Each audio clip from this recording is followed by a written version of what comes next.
All right, all right. Happy Monday to everybody, even though it was a shitty Sunday for us here in Detroit.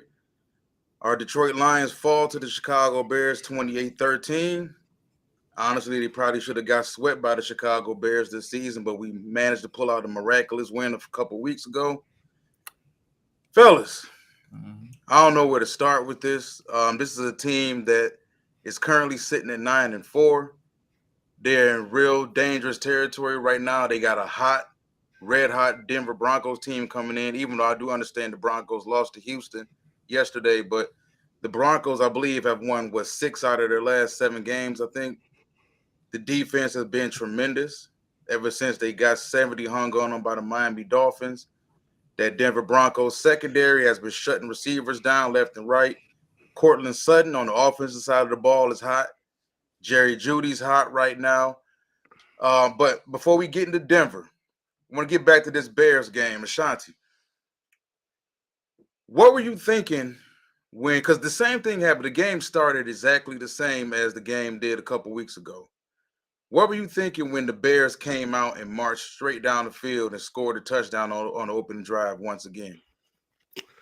Yeah, I was like, we in trouble. You know what I'm saying? It seems like every game we've lost from Baltimore to Green Bay, you know what I'm saying? Chicago, the first time when they played us here, it just seemed like that first drive, if we can't get off the field, it's a bad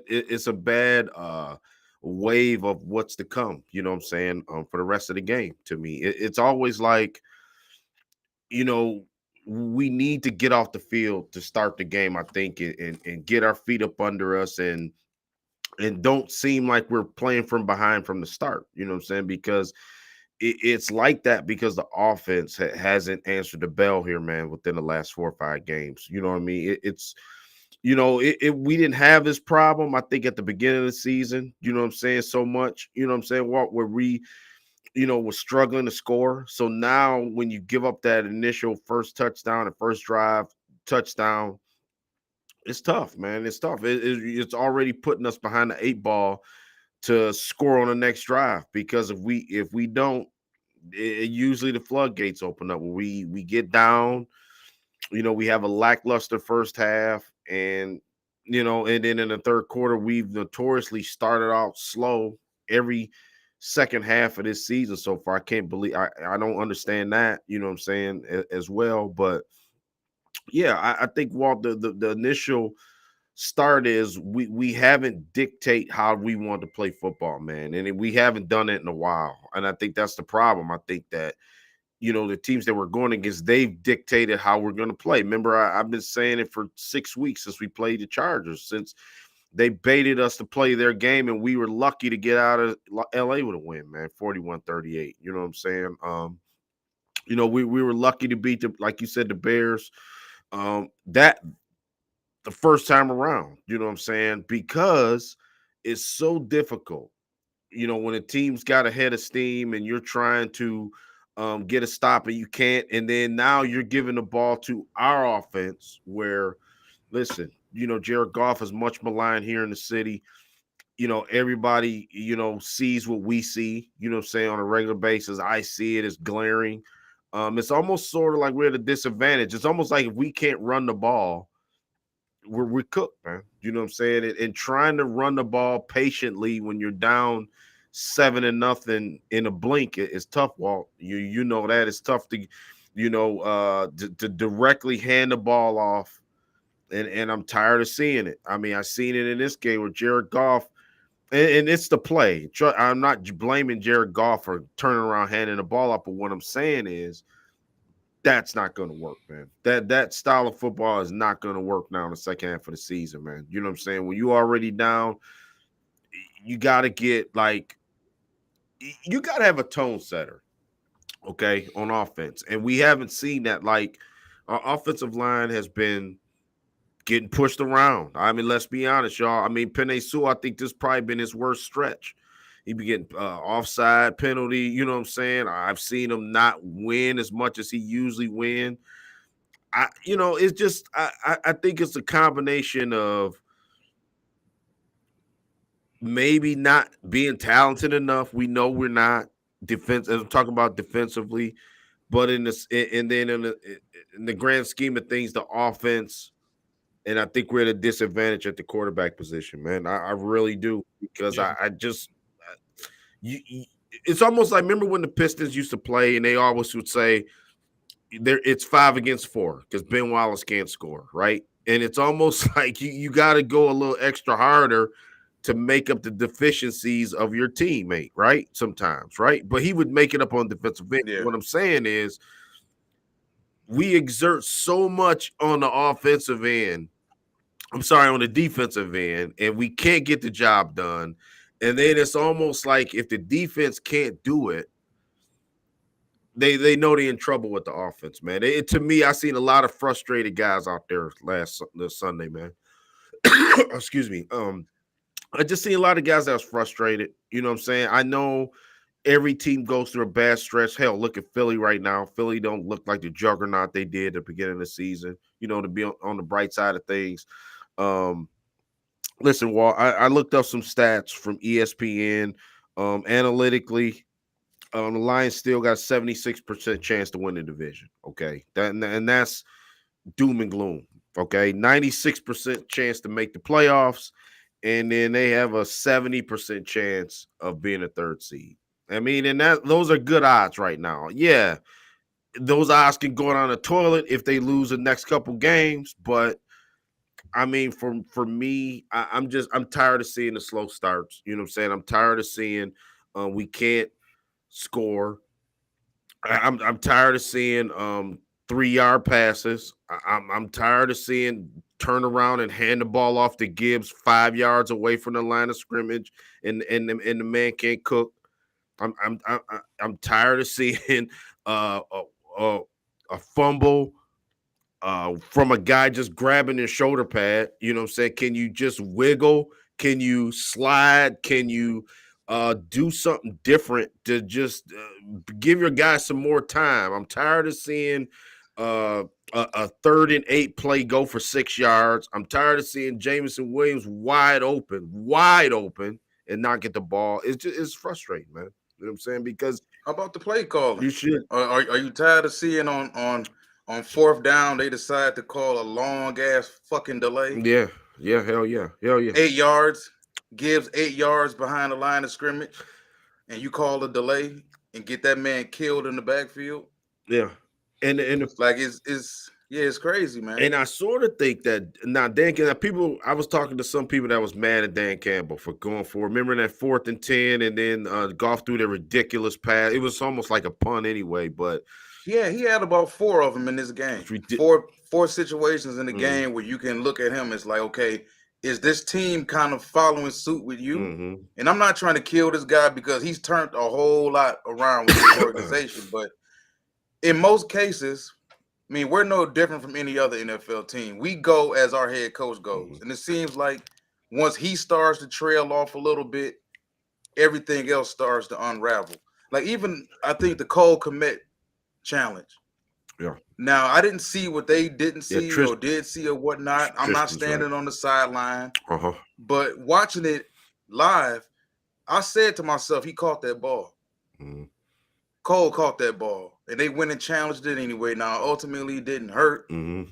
but I will say that something he said today resonated with me from what I heard him say during their 3-13-1 season, first time he got here.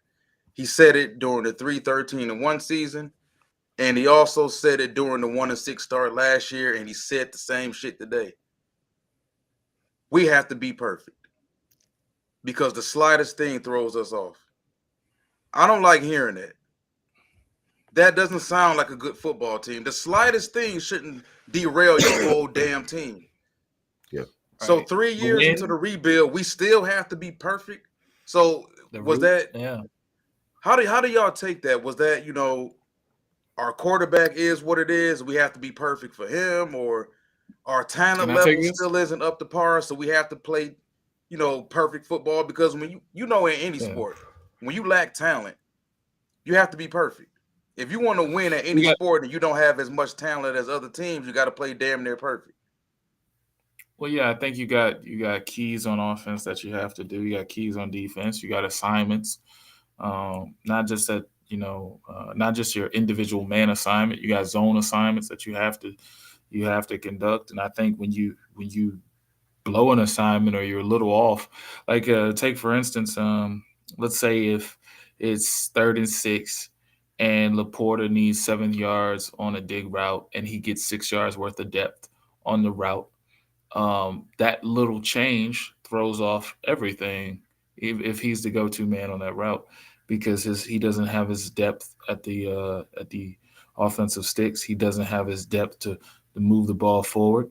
And then Jared Goff might not consider him as a open target just because he doesn't have his depth. Because a few weeks back, Jared Goff was yelling at him because he didn't have his depth, and he was yelling at Jameson because Jameson didn't have his depth. I think it's kind of a slight-handed backhanded thing where it's like, um, yeah, we have to be perfect in everything that we do to execute the plays that we need to execute. But in all fairness, everybody is not going to be perfect on any given day. Right. I think he was kindly showing this to his team. Like, look, we are not as perfect. We are not as good as we can be if we don't play a certain and particular style and particular way. And I think, unfortunately, it's coming to light that the quarterback is the weakest link on the offensive line.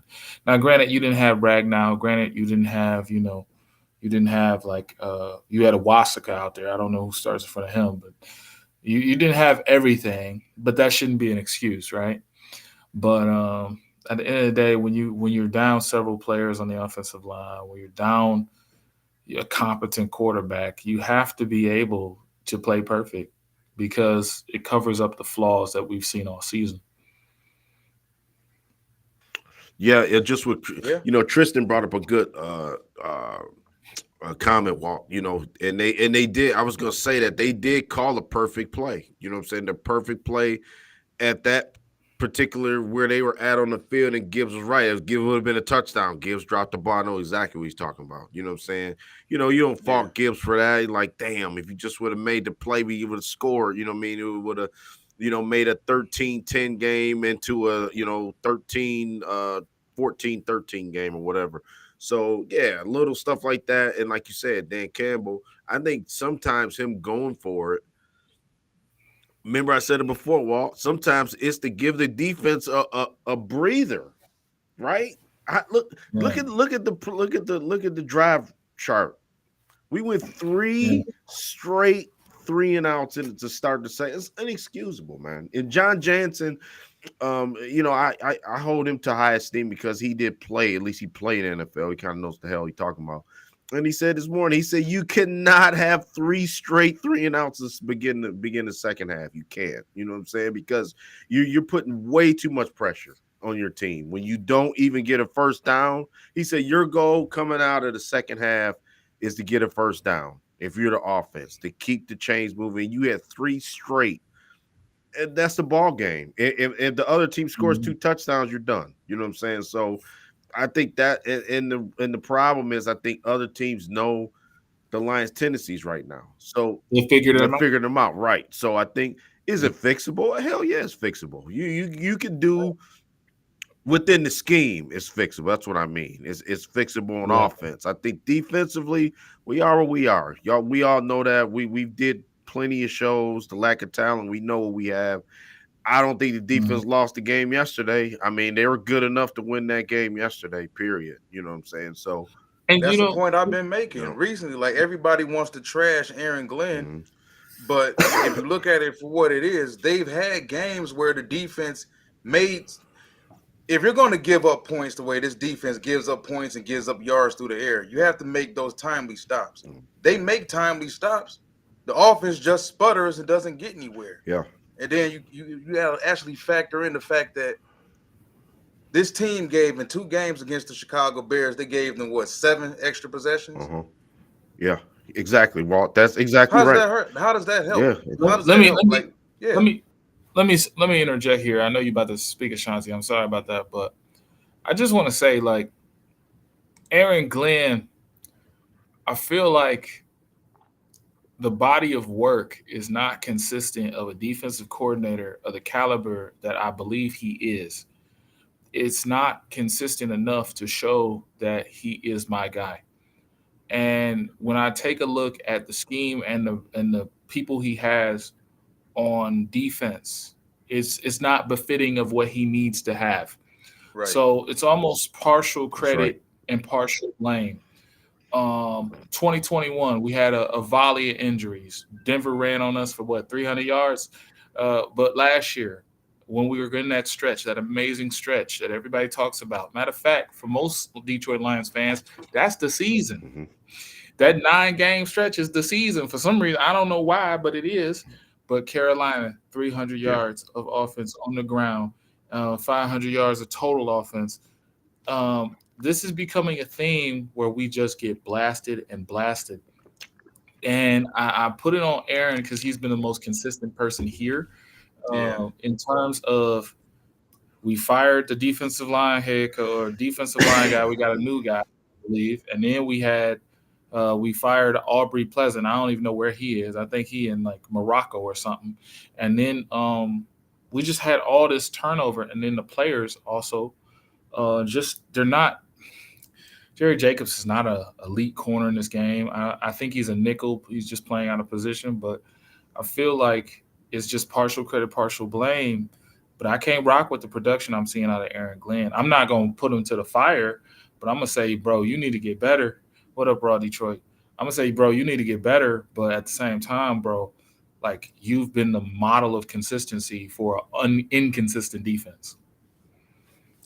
Yeah, what Yeah. up, Raw? Yeah, you know what, man? And I was saying the same thing. Is like, not like Cam Sutton, right? It's almost like other teams are. Remember, we were saying like, and I like where Avery put this a while back. Avery said he covers a lot of he covers a lot of ground, like, or he said he guards the ground. Yeah, I he covers grass, not Yeah, yeah, yeah. guys. He covers. Okay, there we go. There we go.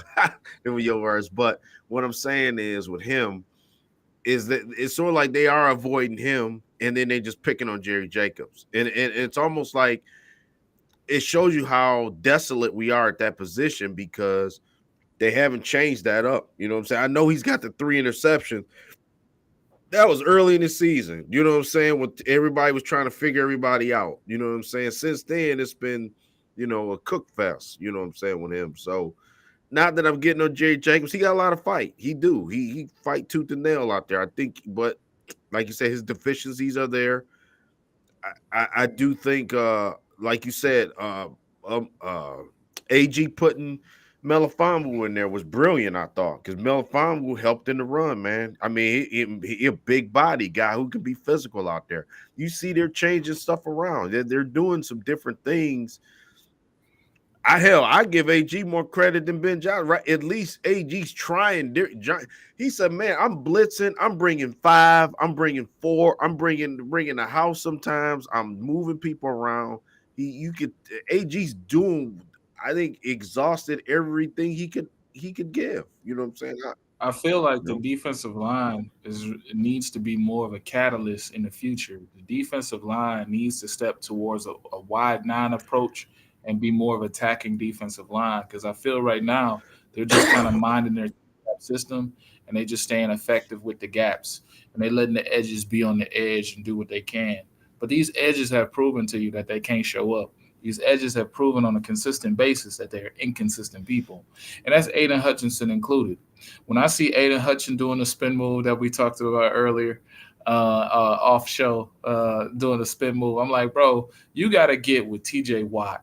Okay, you got to get with the guys that do this on a regular basis, and I think that there's a cautionary tale to every defensive or every coach looking for a head coach that this guy had like this guy had mediocre talent for a long time, and now we want to coach him as a head coach because of his defensive prowess. But at the same time, he's ranked 25th, 32nd, and 32nd, like in the last 3 years.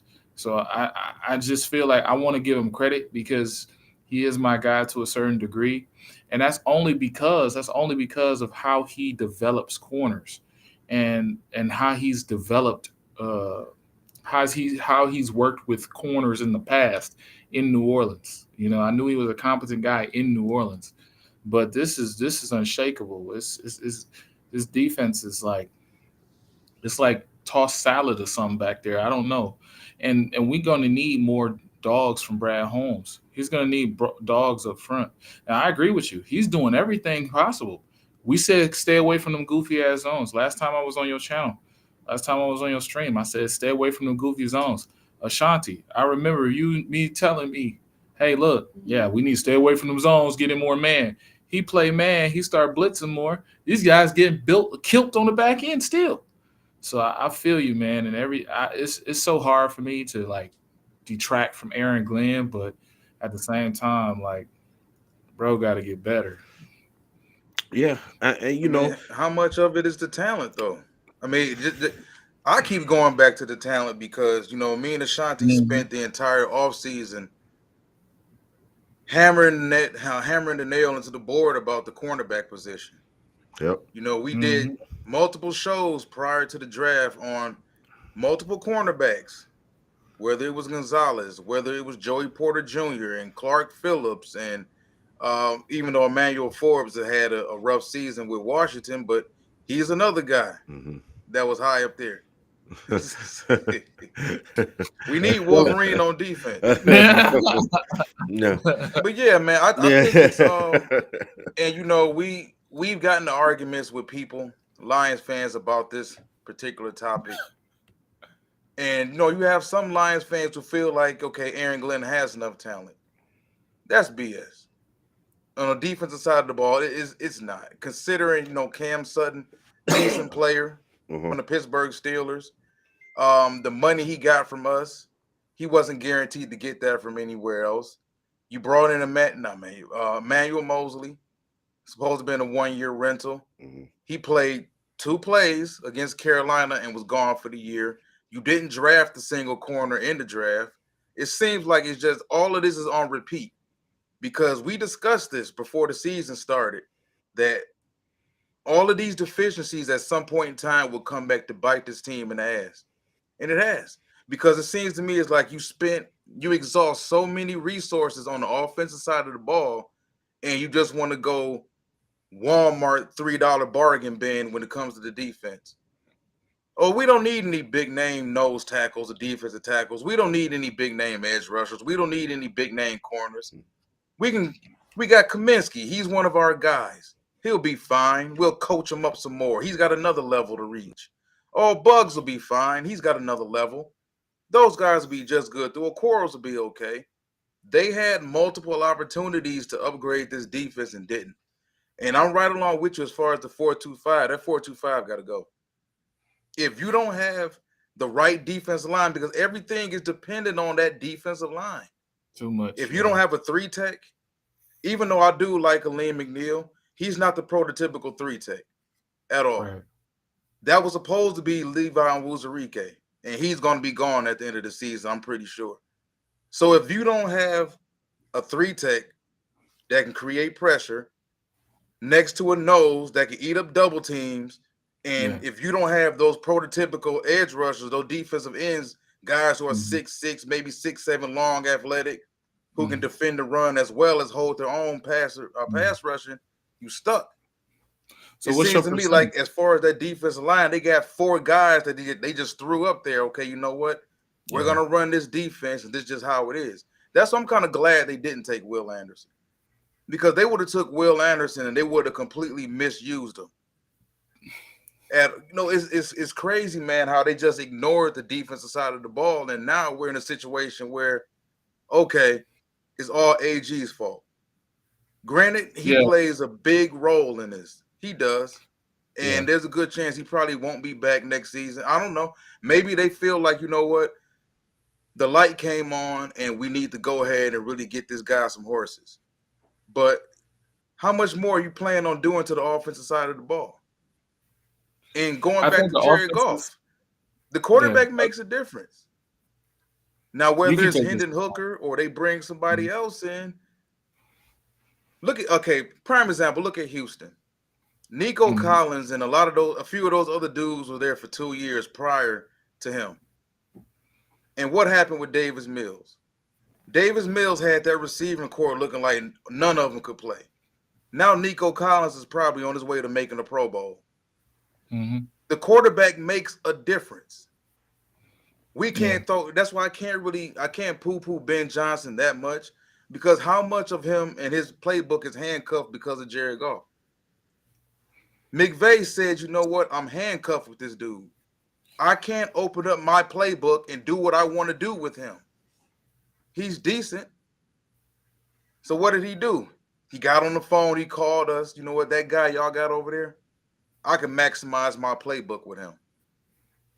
Yeah. And he did it to the tune of a Super Bowl victory. Yeah. So I think Lions fans wanted to work. Some of us wanted to work for various reasons. You know, some people have their biases built into it for why they want Jared Goff to work out so much. But we're talking about 3 seasons now. 3 seasons worth of this. You can kind of erase year one with Breeshad Perryman and Tyrell Williams and all those dudes. You can throw that out the window. But year two, okay, they won 9 games. Now you're in a situation where you should expect to win 11 games at least in year three. And this team is looking like they may not even win 11 games. Well, I'm gonna push back on that, right? I'm gonna push back on that. Okay, we need Jared Goff on this roster, and I'm gonna say why. We need Jared Goff on this roster to get and fetch the water for Hendon Hooker. Okay, at the end of the day, Jared Goff has played half seasons this whole entire time, his whole time being here. And I don't Yeah, know if Ashanti gonna agree or Walt gonna agree, but he's been here for 3 years and he's played 2.5 seasons for real, 1.5 seasons maybe, 1.5. Let's give him that 3, half. And every year consistently, it's been half and half. It's been we got the number one offense, 1-6. I mean, I've never seen that before. And then what fans do, and I'm gonna test to this, like what fans do is they think the 9 games is the that's the season. The 9 games, Jared Goff, sorry guy, 4,000 yards. But when we look at, the particulars, when we go outside in the code or we play better teams next season, when we play those 1 or 2 slotted teams in their respective divisions, he's going to have a hard time. And he's going to have a hard time outside of a dome. And there's no disrespect to him. I feel terrible talking about him the way I have this season. It comes with great remorse and compassion that I have to let this man go because he did bring life and something back to Detroit. But I can take playoff wins with another quarterback. I can do a lot more with another quarterback. And I just feel like, in terms of Aaron Glenn's defensive line, the quarterback, and the corners, I expect them to make changes this season or this offseason to help this team be better. I expect them to draft a corner in the first round or a lineman in the first round or a defensive lineman in the first round. And if they don't do that, that's a failure. That is a complete failure. You had chances to get you had Jordan Davis. You had chances to get um, number 6, what's his name? Jalen Yeah, Carter. yeah. Jalen Carter. You had these opportunities, and you Hmm. you you handcuff Aaron Glenn in the Hmm. process by making your offense more explosive. But we know defensive players do come at a premium, and to get those defensive heavyweights in here, you got a team with a culture and can win games and proven to win. Now you can X a contract out, free up 20 million, and get those defensive players on the defensive line. Hmm. You can build some first round picks and get them there, and actually get some ballers in here. Jared Goff is just going to have to be the catalyst to be the sacrificial lamb in the process because we're going to need some ballers on defense that are paid ballers, not people that Cam Sutton. They wanted to get rid of him in Pittsburgh. That's why I wasn't high on getting Cam Sutton and the mixed feelings on him. Hmm. So if we can get some guys that some actual dogs that eat with their hands, Hmm. we'll be happy. We'll be good. Yeah. Yep. And to your point, Oh, Avery, that is a good point. When you look at it, I would rather, allocate those funds. It ain't my money, but I'm just saying, what I'm saying? I would rather allocate them funds to the defensive side of the ball, man. You know what I'm saying? Like right now, I mean, I get, okay.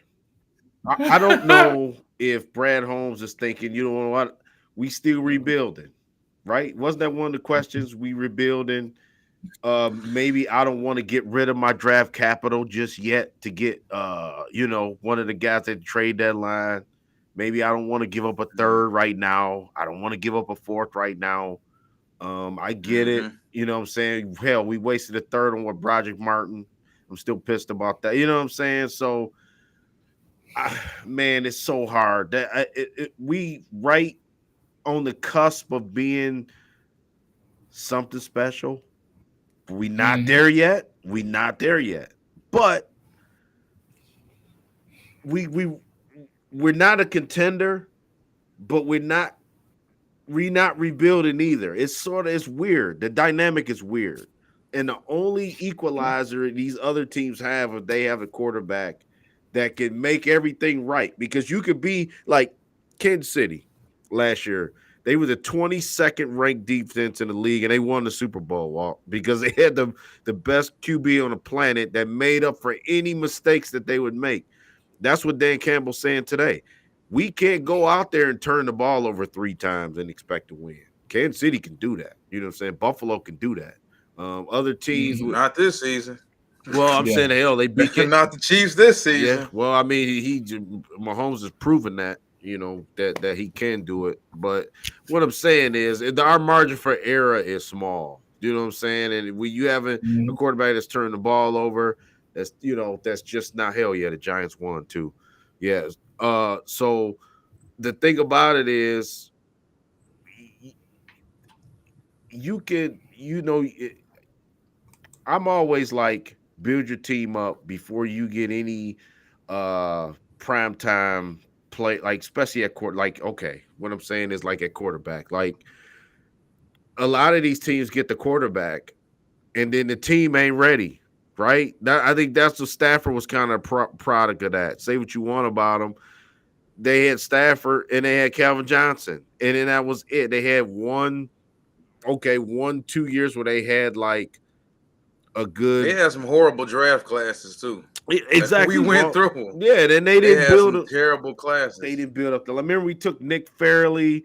It was supposed to be the bookend with Sue, and that didn't work. And we took Ashawn Robinson. We took a bunch of guys that, Gabe Wright. Yeah. Oh my God, it was just a bunch of guys that did never pan out. So what I'm saying is, I don't know, man. I think that the loyalty to Jared Goff. I think Brad Holmes got caught. Like sometimes that you gotta let the guy go, man. You can't to spread his wings and to go to places that we've never been before. The friendships got to draw the line in the sand. I mean, for me, it's almost like they took on Jared Goff because he was familiar with golf, and it was sort of like, okay, I don't want to be shitty or not take him and he don't have a team or nothing like that. But it just the whole situation. It was sort of like we were given golf, and it was sort of like here and now we're like trying to keep wash this new car, this new jalopy, but it keep clunking out on us. You know what I'm saying? We keep changing spark plugs, but it's clunking out on us. Man, we washing it, putting new tires on it, putting new. We getting tune-ups. We looking good. We 6-2 down the stretch, and it's the same jalopy, but everybody's telling me it look good. No, don't, you only need a new car. Just keep driving that one while everybody else has got their new car, right? So now you stuck with your jalopy again. Since the same car. You know what I'm saying? What you gonna do? You gonna throw another engine in that same car and you still get a new one, man. It's time to wrap it up. Well, You know what I'm saying? I know. Raw Detroit has done the um the cornerbacks and the defensive players coming out, and I know for a fact Walt is watching film every day on prospects. And I implore the fans, myself included, to start watching film on prospects because we got to get familiar with the prospects coming out and evaluating actual defensive tackle talent because Jadavion Dexter finally got his first sack, and I know that was like a first round pick for most people, and not for me. But we Oh, really from need to Florida. understand. Yeah. You said what? Oh, Javon Dexter from Yeah, Florida. Yeah. yeah. Finally got his first sack and everything, and I just want to implore that we had the pick and we didn't pick him. And Yeah. the same issues that we seen with Mayhew, where he's picking defensive linemen everywhere, we got kind of similar issue with Brad, where he's picking uh, offensive players everywhere. In that first round, we need to be able, even though Aiden Hutchins is a misnomer. We need to be able. This cornerback class is going to be very exceptional. We need to be able to get the cornerbacks in here that we need to get like like like Ashanti said, this I'm even paraphrase what you said. This is like a bad film, bro. I mean, the car keeps clunking out, and we 9-4. This is supposed to be a momentous moment. This is like what 8-8. We were 8 and something. That was the first time in history until since '62 or something, and now we 9-4, and it don't feel like we can go the distance. It don't feel like we're going to be able to go the distance. Don't feel like we want to go the distance. It's like the car's clunking out, and I don't want to end on a note of 9-8 with these last 4 games. I don't. I think you can beat the Vikings. I think you can. Uh, uh, you're not gonna beat Denver. I'm gonna be at the game. I don't think they're gonna beat them. If they do, and we somehow manage to win 3 more games, that's all we need is 3 games to win this division. Wrap this up, sew it up, and then when everybody losing today, like we'll win the division, but the future is still handcuffed a little bit. Mhm. Yeah, yeah. I mean, I expect Well, we posed a question like, do we see ourselves one win, 2 wins, 3 win, 4 with the next? How confident?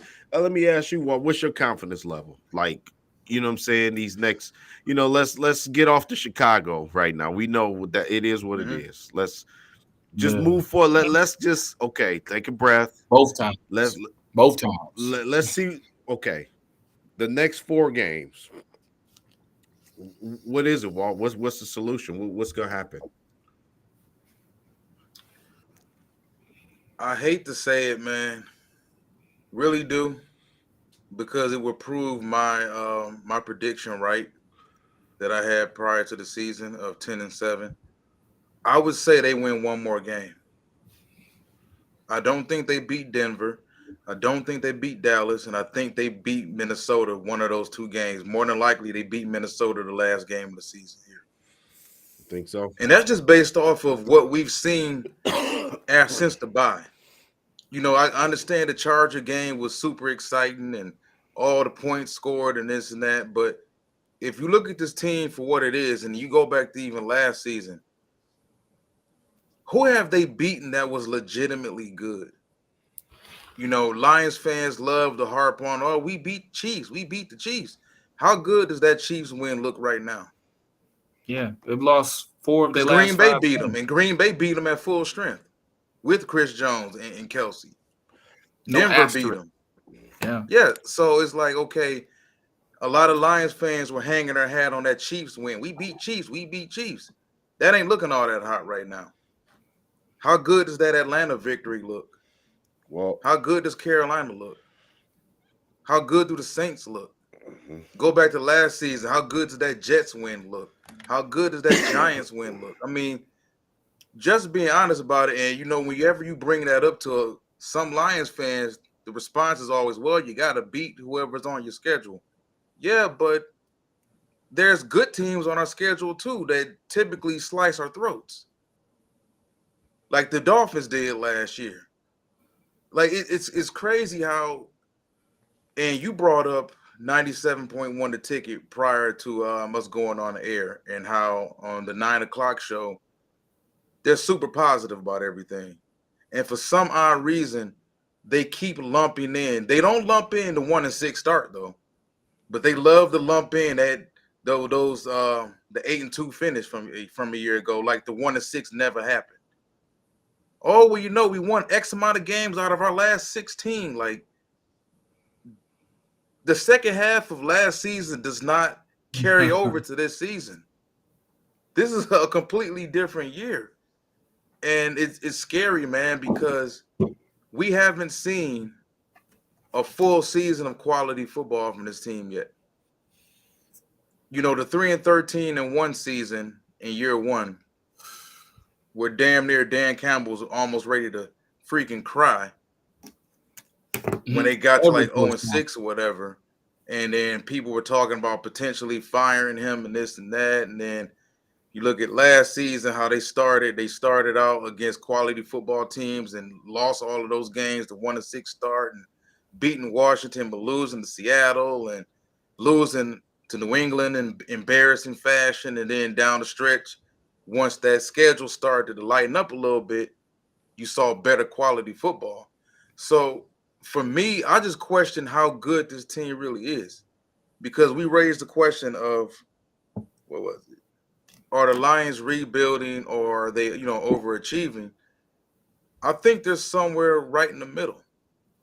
But the question is, are they really overachieving if they finish with the same record they finished last year? Or if they start the season 9-3 and only finish 10-7? Now, if one thing's for sure, the talent on this team has to get upgraded. It has to.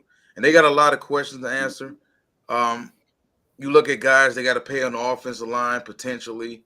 You got St. Brown's contract coming up. Aiden Hutchinson, he's a hot topic in this town right now. Is he a guy that you want to pay $25 million a year to, $26-27 million a year to as an edge rusher? Do you feel like you're just going to pay him because he's quote unquote one of your culture guys? He was your second pick. Right. So you hear the whole thing about hometown discounts, which I think is completely ridiculous to ask professional athletes to do that.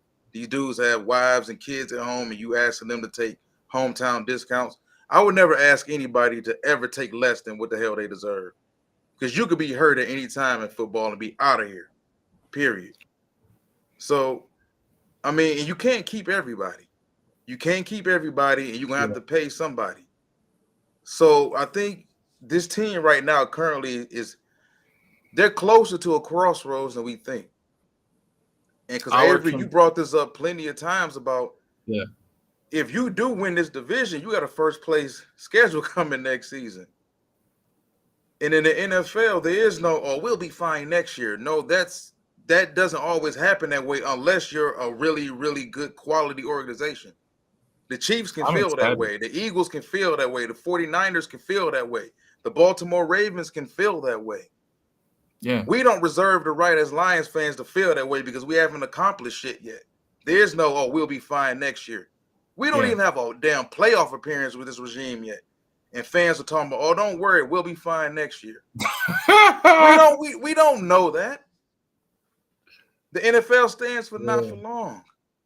We could be terrible next season. You don't know that. Goff could get hurt. St. Brown could get hurt. And I think that's a big reason why a large portion of this fan base was disappointed when they didn't make any moves at the deadline. Because when you have the opportunity to go, you go for it. Look at the Bengals.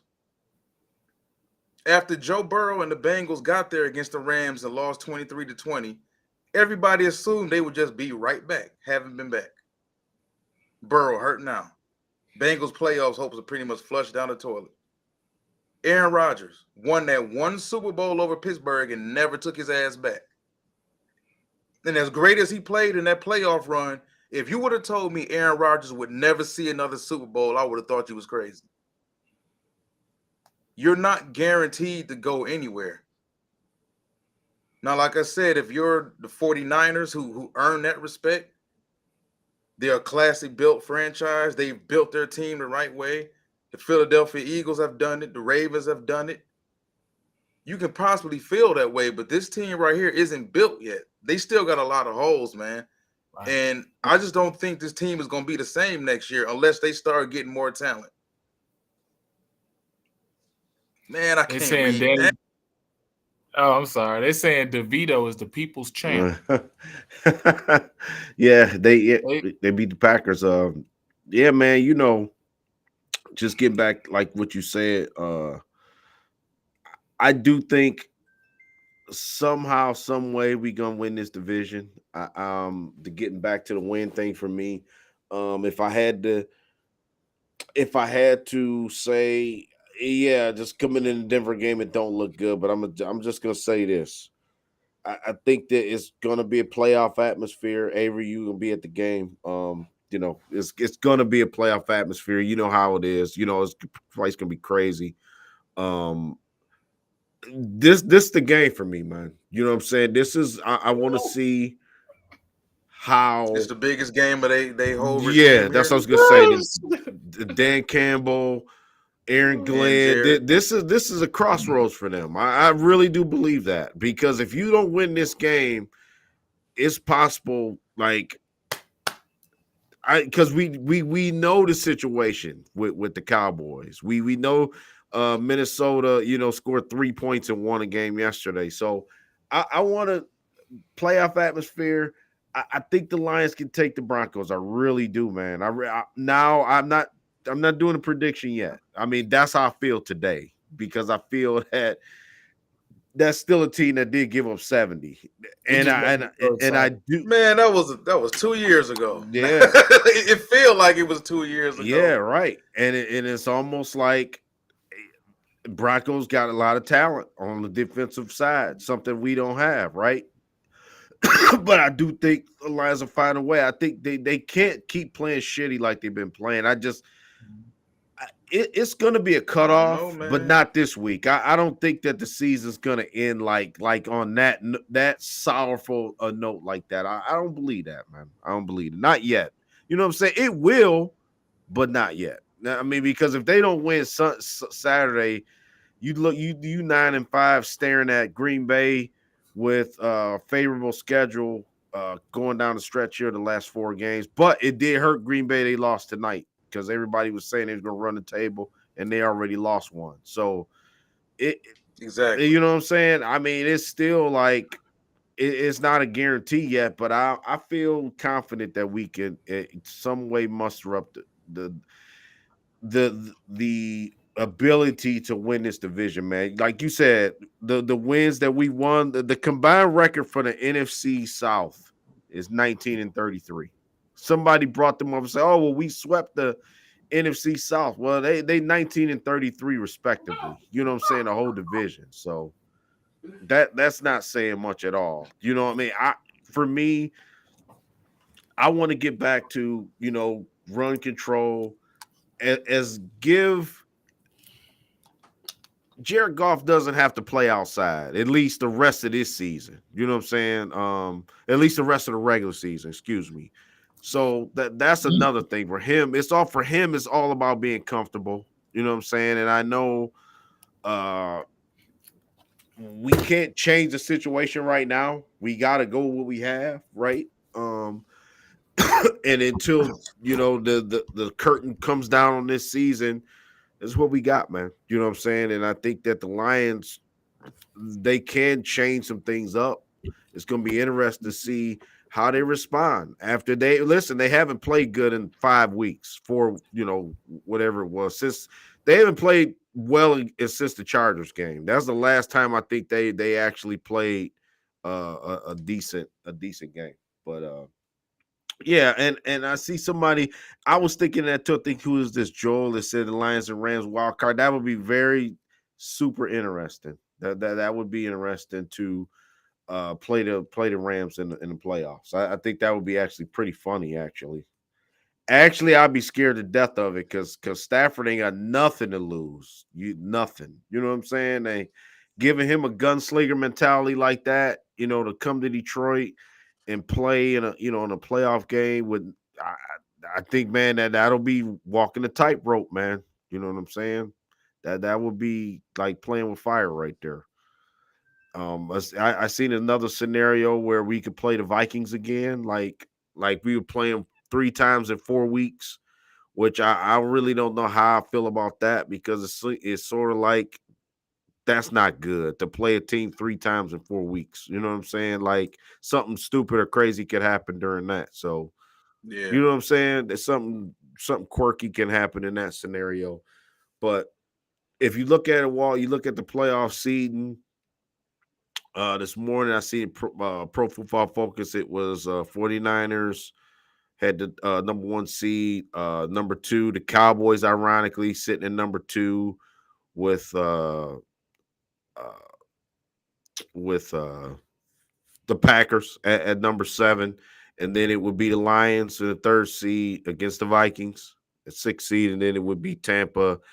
And ironically, Philly would have the lower seed because if the Cowboys win that division, so yeah, you know what I'm saying? Well, it's a lot to determine, man. These last 4 games of the season, I think it's going to be, who's going to get hot at the right time. I think you said at the beginning. I think whoever gets hot. I think whoever turns a, you could get hot. I mean, that's the thing too, and that's why I want JMO to be part of this offense because that's the one thing that we can change. I mean, we can't change the defense. You know what I'm saying? Yeah, we can change obviously scheme and we can change little nuances here and there, but we can't change like what we have player personnel.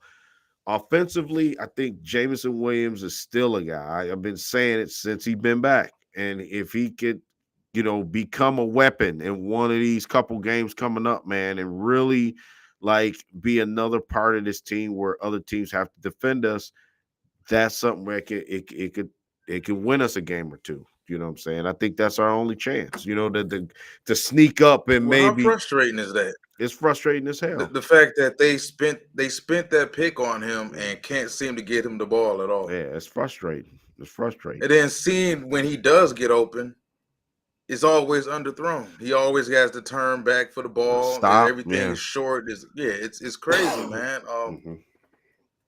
That's why I say the quarterback makes a big difference. Makes a big difference. And these final games is like the final exam for Jared Goff. Yes. We discussed this before. If he continues to play the way he's played these past 4 games, how do you bring him back? And if you bring him back, it has to be an open competition. Hmm. Hendon Hooker's healthy. Hmm. Now people can say, well, why would you move on from him and you have a playoff caliber team? Considering the fact that you don't the money that you would save on paying Jared Goff, you have the ability to make this roster 3 times better Hmm. and go ahead and move forward with Hendon Hooker. Even if they feel like Hooker isn't the guy, a lot can happen between now and April in this draft, man. They could fall in love with a different quarterback. A lot of things can happen, but Yeah. I'm not comfortable right now as far as saying this team could beat Denver because everything is trending towards them not beating Denver. Hmm. Like after the Chicago loss, the first thing I said to myself was, well, on Thanksgiving, they can't play any worse. And they did. Well, they played bad on Thanksgiving, but they can't play any worse against the Saints. Well, they got up 21-0 on the Saints. Then after that, things kind of fell apart and they kind of had to hold on at the very last end of that game. Hmm. The gassing out, the playing, what did they do? They played one good quarter of football against the Bears. The second quarter, Hmm. 3 terrible quarters. Yeah. And then a couple weeks ago against the Bears here, they played 5 good minutes of football Yeah. and managed to pull that win out. So for me, I just don't see where it's going to come from, man. I mean, this is a team that we wanted them to get better against the run this season, and they did that. They've done that for sure. They've gotten better against the run, but they seem to be almost as bad against the pass. Yeah. So when are things genuinely going to improve? Yeah. Yeah, and like you said, I think Russell Wilson, you got to be careful because he is that savvy vet, man. That'll see when the play does break down. If you're at home and you've got all your assignments and everybody's covered, he will bust the pocket and run for a first down. You know what I'm saying? So you do. I mean, he's not the Russell of old that would bust off back in the day, but Russ still can ball, man. You know what I'm saying? And me, that's probably one of been my favorite guy at quarterback. To me, I'm going off of our end, the Lions end of it. is they should play it, they should play desperate. I mean, any team that comes with a desperate mindset, the season on the line, we've seen it, you know what I'm saying? But now they got to put it together. I don't think it's done. Now, if this game was in Colorado, I'd feel different. You know what I'm saying? Obviously, I feel totally different. But I think indoors is going to bode well for Jared Goff. He may hear some boo birds if they don't score, on their first drive or something like that. So I think this team's going to be motivated to have a good showing. And Dan Campbell said as much. I mean, the press conference, he even said that he thinks Sean Payton, they're good friends, but Sean Payton might smell he gonna be trying to embarrass him. You know what I'm saying? Hey, one of his proteges, a guy he pretty much learned the ropes, about coaching in the NFL and learning, how to be a leader on the team. And listen, it give him no he Dan Campbell, I'd be shocked, Walt. I'd be shocked if our team didn't come ready to play. I mean, really.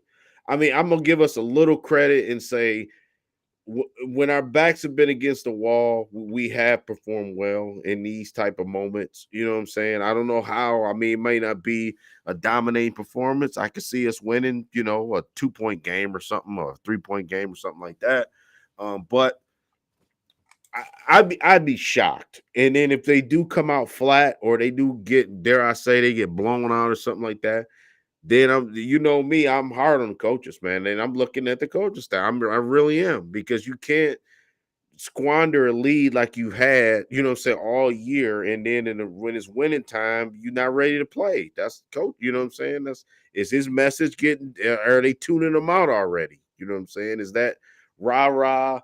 All of that.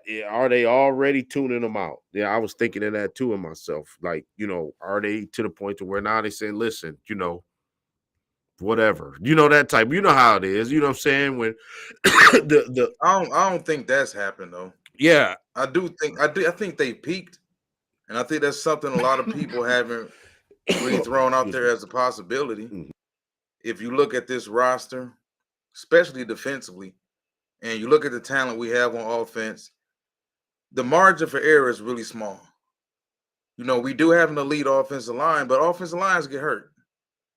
Every team's offensive line gets hurt. And the moment our offensive line gets hurt and they start having subpar play, it throws the entire offense off. Now, if you go back to this past Sunday, they ran the ball pretty well. I think Gibbs and Montgomery both averaged 6 yards a carry. They both had exactly 66 yards on the ground. But the turnovers, the 3-and-outs, the misses, the wide open misses, the missing guys wide open that are there and you just don't see them, or Golf just elects to not pull the trigger. The Jameer Gibbs drop on that screen where he had plenty of real estate and he could have maybe turned that into a touchdown or at least a 25-yard gain. The Aiden Hutchinson penalty, even though a lot of people were up in arms about the no intentional grounding on Justin Fields, you still got to play after that. Mhm. And then the very next play, you had 2 brain farts. Why was Jerry Jacobs playing up that close on DJ Moore? Boom, up I'm top. cool And with then him. why is Aiden Hutchinson jumping off sides on 4th and 13? Of course, yeah, that was a killer. But like I said, I'm cool with Jerry Jacobs playing like that. But at least can you not get like blown by? Like he blew right by him. Nah, that's DJ Moore. Never even touched him. Never jammed him. Never hand checked him or nothing. He blew right by him, bro. That was sickening to me. But yeah, um, yeah, and I agree with Robert what he's saying. I think the Broncos they are a good team. Broncos they got a lot of damn talent on defense, and trust me. And Broncos is good, man. Well, it's the matchup against us. Yeah, You talking about Cortland Sutton and Jerry Judy and them boys mhm. against our KJ corners. Hamler too. Yeah, Right. Then you talking about that secondary against our quarterback. Now, I think we're better at the line of scrimmage on both sides of the football. But I mean, if I can't give the Broncos credit, we can go back to that Charger game. People talk about, it was a big deal about us going to LA and beating the Chargers. How good does that Charger win look right Mhm. now? Mhm. Now Herbert probably out for the rest of the season with that finger injury, but like I got to look at it for what it is. What have you done lately? The Broncos have played better football over the last 6 games than we have. So I think a lot of the benefit of the doubt we give Detroit right now is kind of like dry hope. With every passing game, remember they started 7-2, and ironically enough, they played the Saints that year too. That they started 7-2. Was that which year was that? They started 7-2 and they backed into the For playoffs. the Was that the Lions, year against Seattle? Lions, Yeah, yeah. yeah, yeah. And it feels it has that same exact kind of feel to it. You know, it's about how are you playing right now. Now you started the season pretty, but how are you playing right now? Denver's playing some of their best ball right now. We're not. So I can't just give Detroit the benefit of the doubt and say, yeah, they're gonna show up Saturday and they're gonna be a completely different team from what we've seen the past few weeks. The thing is this with this defense, man. We look at the yards they give up through the air. We look at the plays they give up. You look at the fact that they can't contain a running quarterback, a mobile quarterback at all. But at the end of the day, they don't make any damn plays. It's not so much about the yards you give up or even the missed tackles for that matter. How do you clean up behind that? Mhm. We don't get any damn sacks. We don't get any forced fumbles. And we for damn sure don't get any picks. Like, let's be honest about it. Jerry Jacobs, quote unquote, led the league in picks what? After that Green Bay game Mhm. at Green Bay earlier in the season? That seemed like a year Yeah, ago. that was yeah. That's what I said. Remember? We don't make, yeah, we don't make any plays. And part of that has to go on the players. We can talk about, Aaron Glenn all we want and the scheme. And I told you this and I told somebody else this during the game. That team was in position defensively to make plays and they just don't make them. That's not Aaron Glenn's fault. At some point in time, as a player, you got to make the plays. And we don't make any. Like I said, no sacks, no forced fumbles, no big hits, no peanut Tillman punches. Like there's nothing. There's no takeaways. There's nothing. But a bunch of yards given up in long ass drives. And then you got the offense turning the ball over left and right now, putting the defense in worse situations with short fields.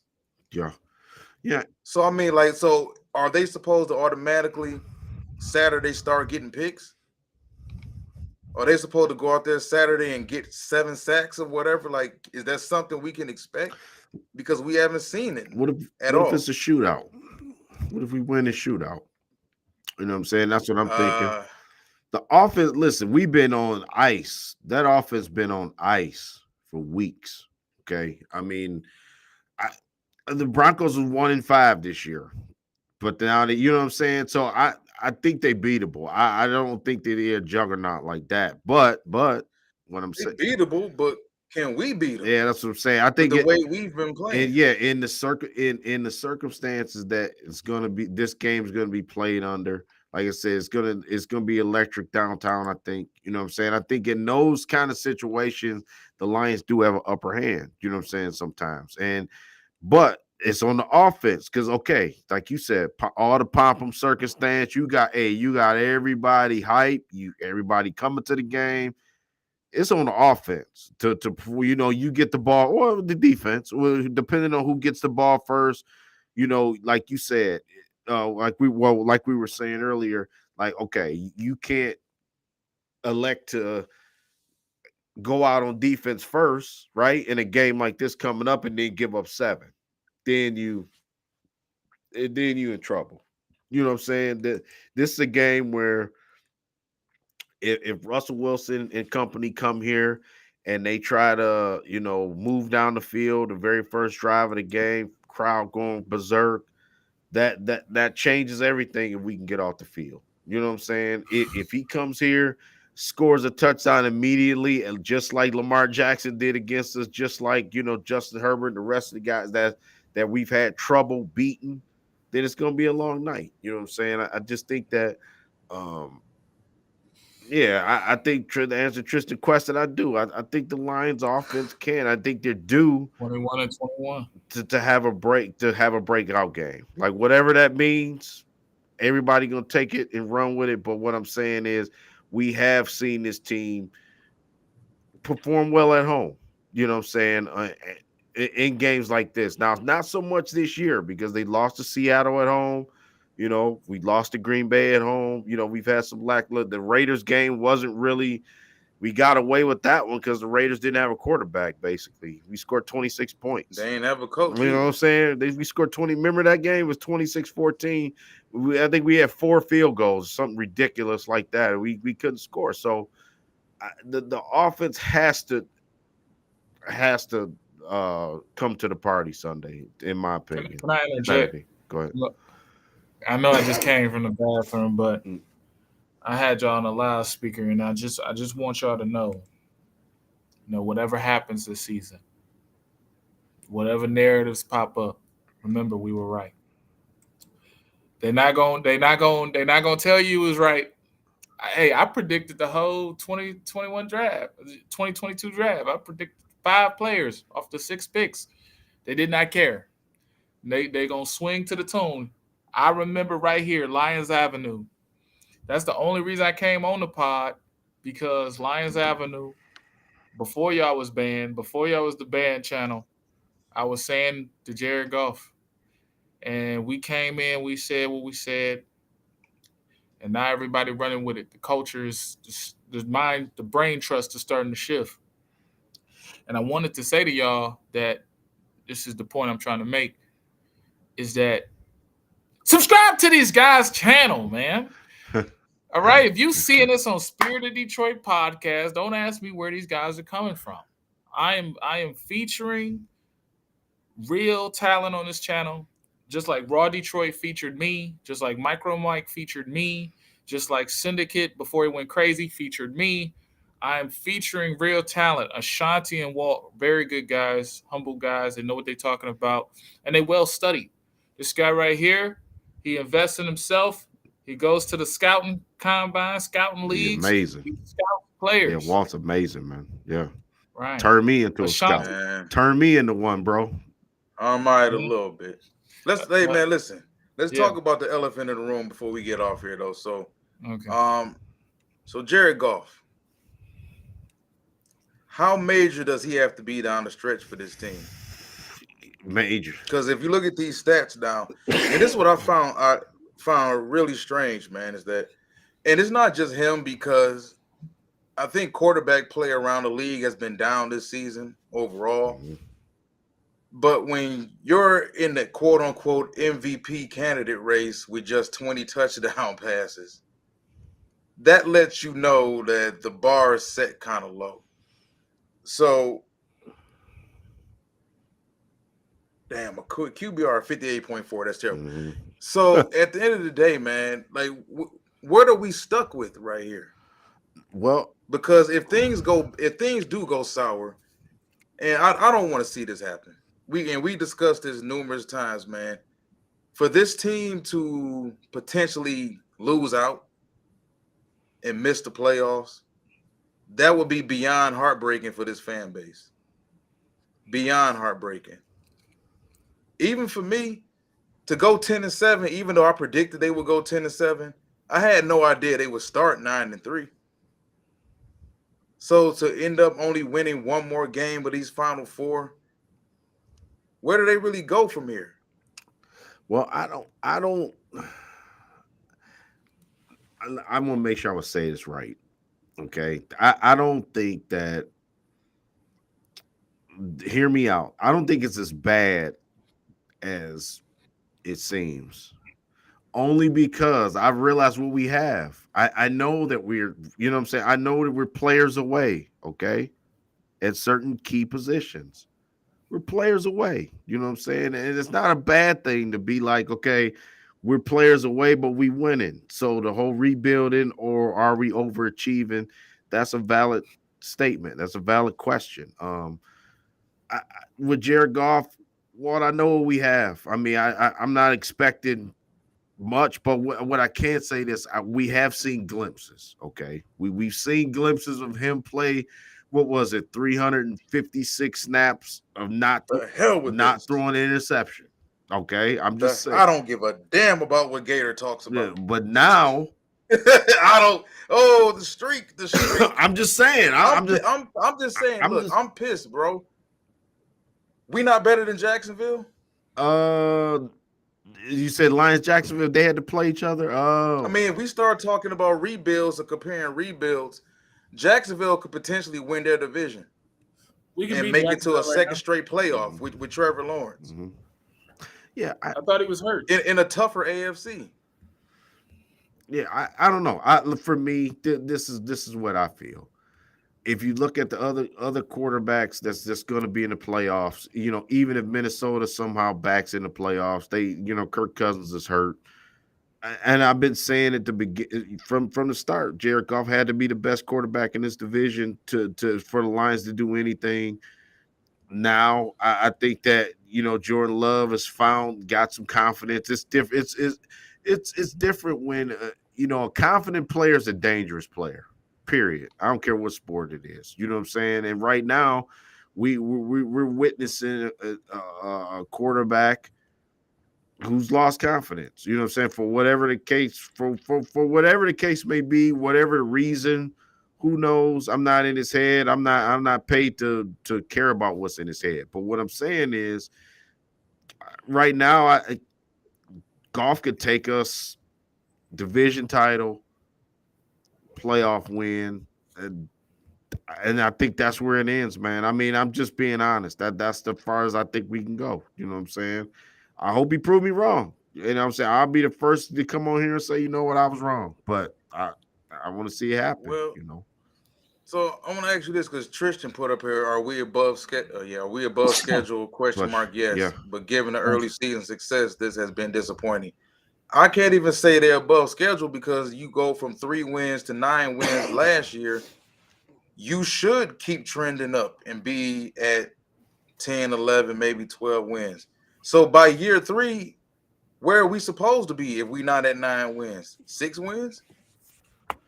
Like if you're making steady improvement, maybe they are right where they need to be as far as the talent level on the team. But Well, that's why the division title comes into play too. I mean, yeah, we won 9 games, but I mean, if you can say, okay, we win 10 and the division, I mean, man, I'm just saying.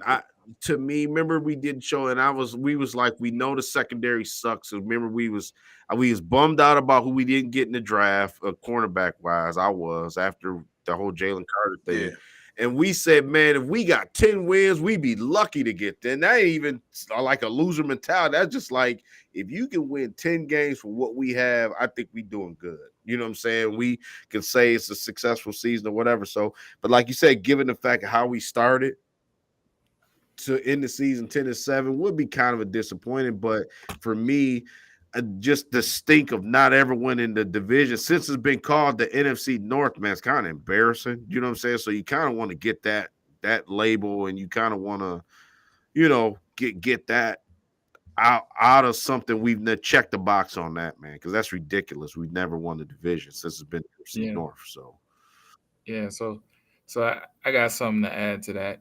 Um, so the I need you to rephrase the question. So I want to go in order of the question.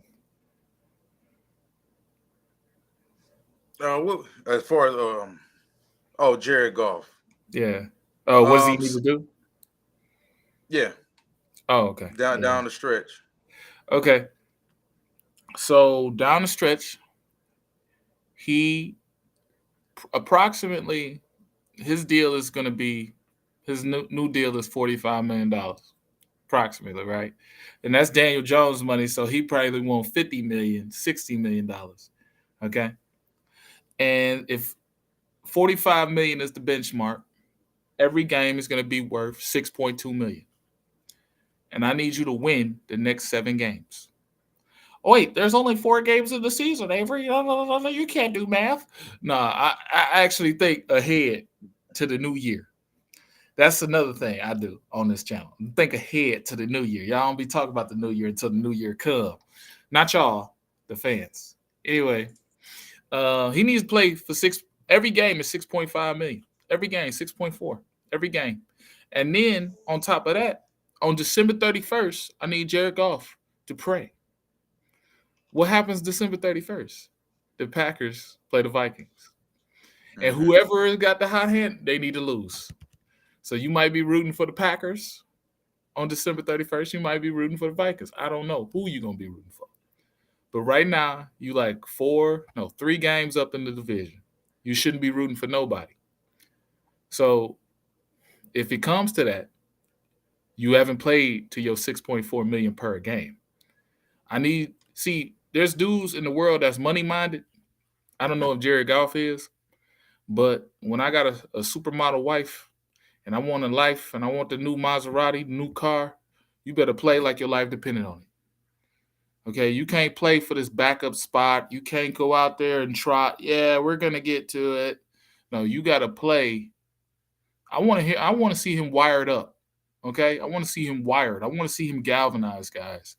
If he's the guy, this is your time because Hendon Hooker is only making 165,000, and that looked pretty damn good.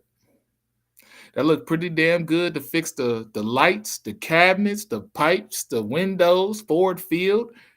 I'm telling you, because Hendon Put Hooker a new gonna come out swimming there. pool in there. I'm just saying, hey, look, Okay. yeah. And we can all wear them Beverly Hill cops jackets. I'm sure they'll go down in price.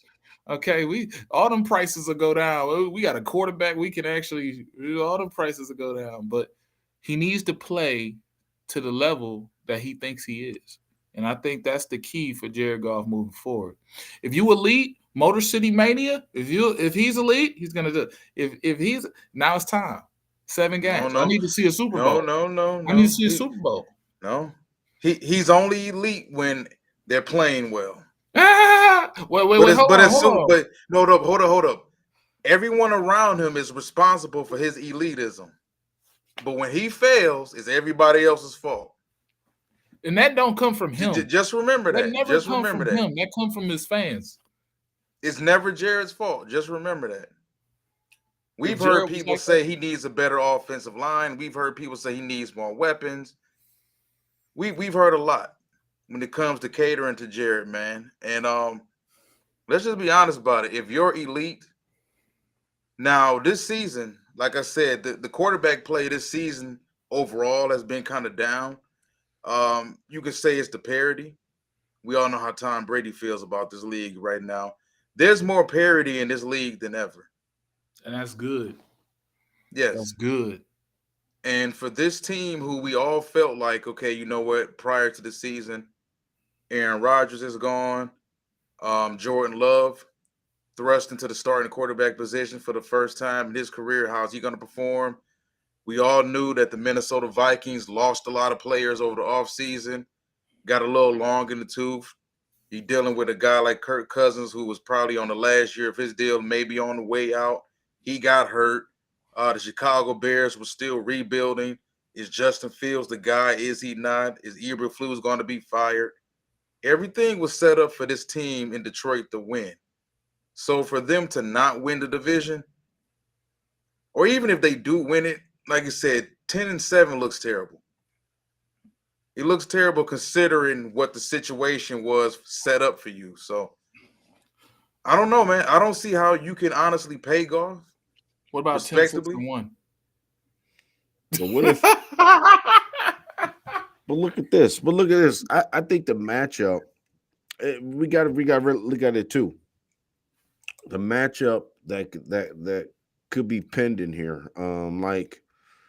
And I think it's still, regardless of golf, I do think it's matchups, man. It's all about matchups. Let's just say, the Lions get that 3rd seed, and then we'll play. Let's just say we play Minnesota, right? I think that's best case scenario for the Lions. Actually, to be honest with you, to play I don't think they beat out Green Bay though. Minnesota. Minnesota don't even have a quarterback right now. They lost to the Raiders 3-0 yesterday. Yeah, but okay. Well, let's just say we play the Packers. Okay, we play Packers, play them at home. We take care of them, right? And then if I think if we play, no, that's right. That's the wrong scenario, because I was thinking we probably only gonna have one playoff game at home. Wherever else we go, it would be on the road. So yeah, that's tough. Yeah, just what I said. Division win, one playoff win. I mean, for me, golf, even at that, I'm just telling you, just with everything that Avery said, I agree with everything he said about the money situation. And trust me, it ain't my money. I don't care. But I I wouldn't do it. I'm that's just for me. You cannot hamper your franchise like that. Not for a guy that hasn't won or can't get you to where you want to go. You can't do it. I mean, it's just nothing personal. I mean, I'm moving on. I mean, I'm going with Hendon Hooker, or I'm going with the next guy. You know what I'm saying? That we, like you said, it could be somebody else they fall in love with. But, and for the meantime, what we have here, right now, we got a Broncos problem right now. And I think the Broncos coming to town and they trying to make the playoffs, man. You know what I'm saying? And I think it's gonna be a playoff game. Really, excuse me, the Lions in playoff mode right now. They should be. You know what I'm saying? And this game is a big Dan Campbell. I want to see how this team responds, man. You know what I'm saying? I mean, this is the whole grit, the whole, this, that, and the other. We've been talking and saying how tough we are and everything like that. Now it's time. Now it's time to hold serve at home, man. You should win. I think early line is the Lions are 4-point favorites.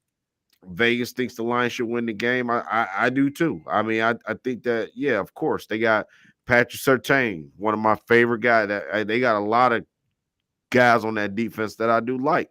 I just think the Lions find a way to win. I think the Lions are better, above average team. You know what I'm saying? And I think that's good enough to beat the Broncos. That's how I feel. I don't know. I mean, their quarterback is better than our quarterback. Of course. No arguments there. I ain't arguing with you. I don't know, man. Chrome made a valid point. Golf better figure it out, man. Fans going to boo him out of the stadium. Yeah. That could be it. Yeah, that could be it. Like if he has a poor performance on Saturday night on NFL Network in front of the entire world, in front of his hometown, boy, the first pick, if he does throw any picks, oh man, or any fumbles, he's gonna hear about it. If you go 3 and out, bro, if he go 3 and out, if we get the ball first, you go 3 and out, dude. The crowd gonna be silent. It's gonna go silent, bro. You know what I'm saying? Because it's like, you know why? People say, "Here we go again." We seen this story before. We seen this movie before. You know what I'm saying? And Jared Goff is about rhythm, about timing, about familiarity.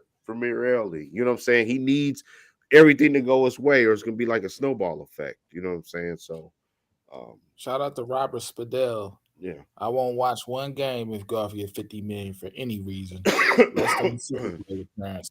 He said, "I'll just pirate the game." And that's it. Yeah, I mean, he's right though, because I mean, for me, I mean, when are you drawing a line? I mean, you just paying 50 million just because he's the quarterback doesn't relegate him to automatically make that much. I do think you have to have some credentials with that. You know what I'm saying? You don't even have the talent on the defensive side to pay him 50 million. You right.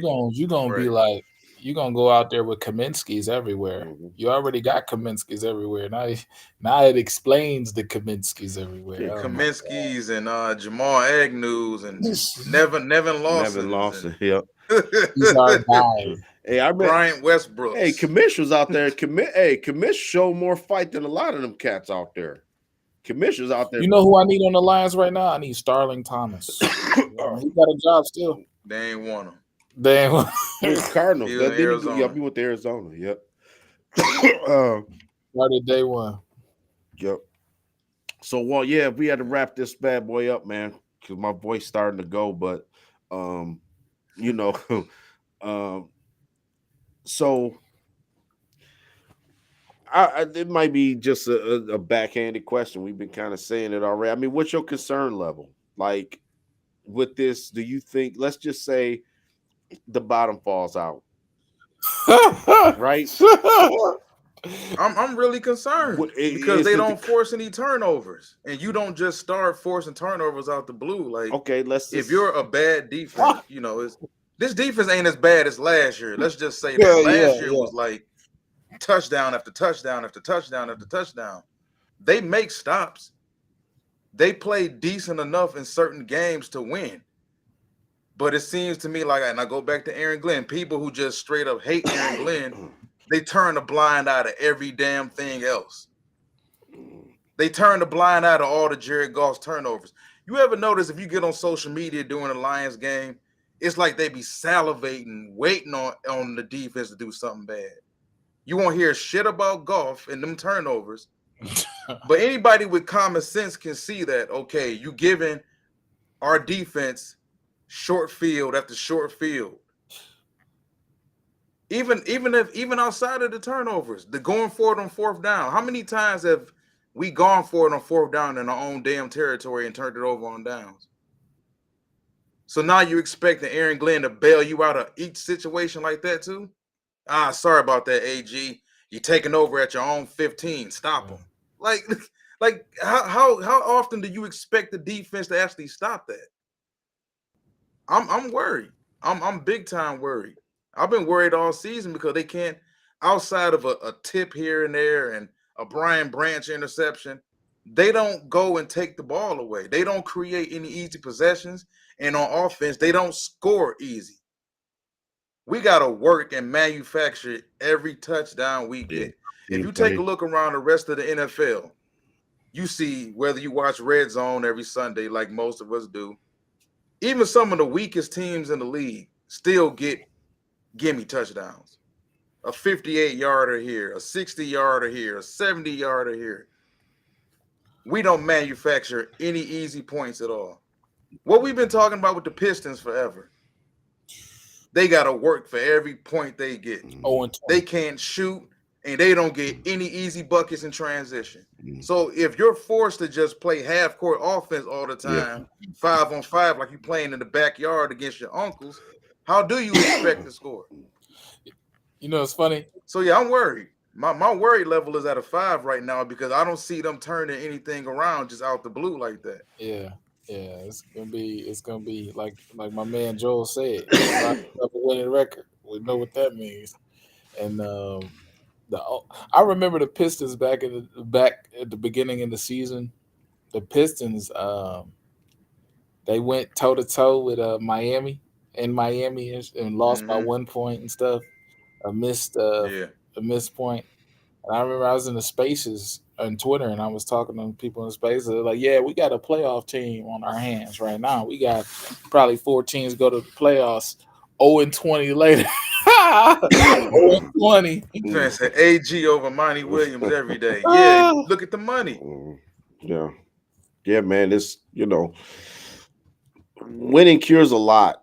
And I think a lot of those, and then people say, why, he's speaking negative about the Lions. They're 8-9-4. And it's like winning cures a lot. Winning masks a lot, right? Like you can win those games, but yet still you like, man, I see a lot of stuff I didn't like in this game, but you know what? We escaped.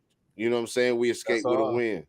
You know what I'm saying? It happens a lot. So a lot of the people, when they say that, and it's like, it's not like being negative, but I'm just telling you, I seen, us not get home on a lot, but the quarterback wasn't adequate enough to put the pressure on us offensively on their side of the ball. So therefore, we just ran the ball and third and 8, we didn't do nothing cute. We didn't do nothing to outsmart anybody. We just hand the ball off to Montgomery and run the ball and got a late touchdown and made it 20-6. Therefore, we won the game. You know what I'm saying? So it looked good in the win column.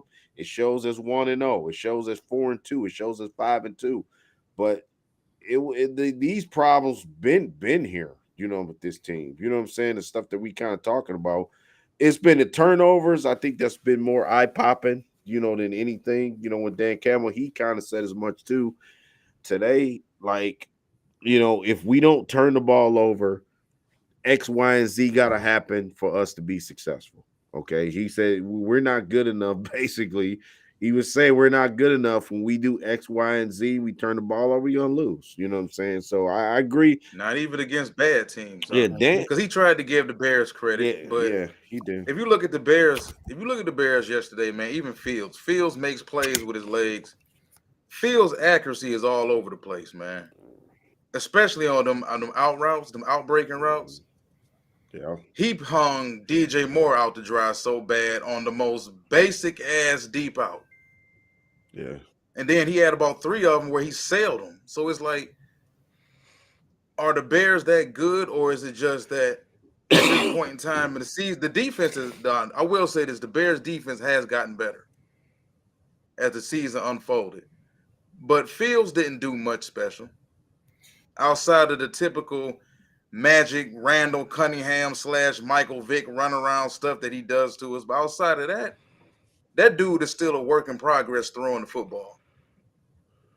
Yeah. And the Bears got Shanti, we talked about this a couple weeks ago. Offensively, the Chargers got right against us. Bears got right against us in 2 games. Packers got right against us. Yeah. So everybody just getting right against us. That's why I say this Denver game, man, this Saturday, this is the biggest coaching game, I think, of Dan Campbell's career here. All mobile quarterbacks too. Mm-hmm. Yeah. Russ can run too. Russ a little portly, a little Ruben-esque built now, but you know, Russ go out there and run for 145 on us. Yeah. You for damn sure don't want Denver to win and hear Russ talking shit after the game. Oh man, that would be bad. That would be bad. You know what I want? I want somebody to say, and I know y'all got to leave, but I want somebody to say, like at the end of the game when they beat the Detroit Lions, they say, "Yeah, we just knew Jared wasn't going to give you. We was going to force the ball deep, and we knew he wasn't going to throw it." And when the fans hear that sound bite, bro, any Jared Goff hope truther is done, finish. We just knew he wasn't going to. All they'll do is they'll just downplay Denver. Oh, who the hell is Patrick Surtain to say that about us? He's a nobody. Talking mess about our Jared. The first thing they're going to do is downplay whoever the player is that said it. Surtain's a nobody. He's still young in the league. He hasn't accomplished anything, even though he made All-Pro. Something Goff has never did. But, yeah, I mean, yeah, Avery, you're going to be there. You're going to be in the midst of the crowd, boy. I hope they wear gray uniforms. They're undefeated in gray and blue this year. Gray with the blue helmet. They're undefeated. Because when I seen them come out with them silver pants, I knew it was time to go. Last week, I swear to God, I believe in the Mojo Jojo. When they wear them all whites, that's a guaranteed win. Wear the grays, guaranteed win. Get blasted and everything else. To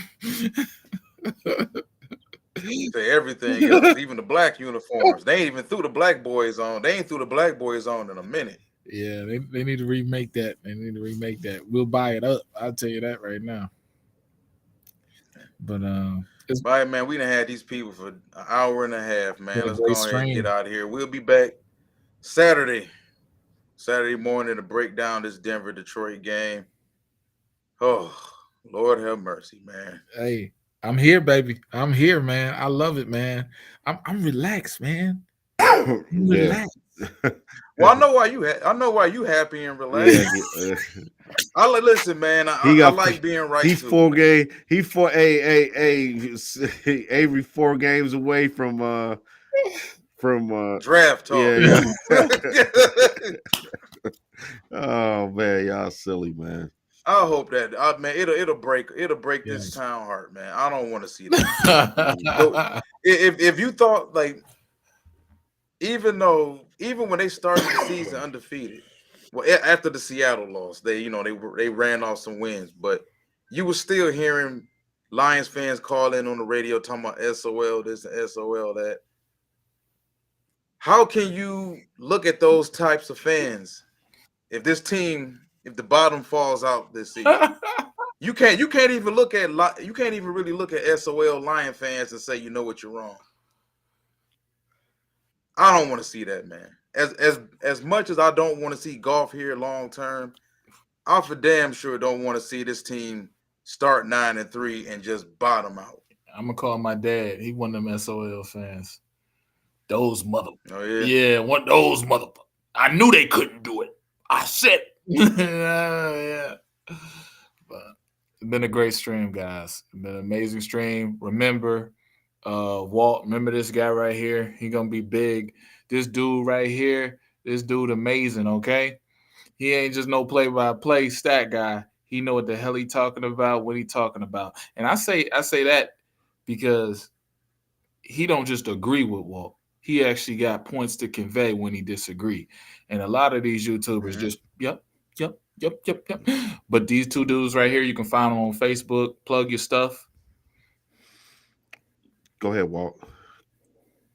Oh, they man, this our show. Yeah, They yeah, this already know yeah, what they Lance watching. Avenue. Yeah, Oh, okay. yeah, we got Yeah, banned from yeah, YouTube. yeah. You can find us on Facebook. Hmm. You can find us on LinkedIn as well. Yeah, Twitch. But we stream weekly. We also stream to your YouTube, right, Yep. Ashanti? Yeah, on my YouTube. Yep, I got my own single Yep. page. The new year starting to hit. I'm gonna do some NBA stuff, as the season, and NFL draft. I mean, that's our alley, Walt. So it's gonna be our time of year as soon as Mm-hmm. the Super Bowl hit. You know what I'm saying? We're gonna be back on it for the draft. But V for the win. Predictions, hot takes, anything hot sports related, we're gonna try to do it big for 2024. So All right. And all right. Spirit of Detroit podcast. You. Yeah. That's right. Hell Yeah. yeah. Yep. Spirit of Detroit doing it. Yeah. All right, man. We out here. Happy holidays. Peace.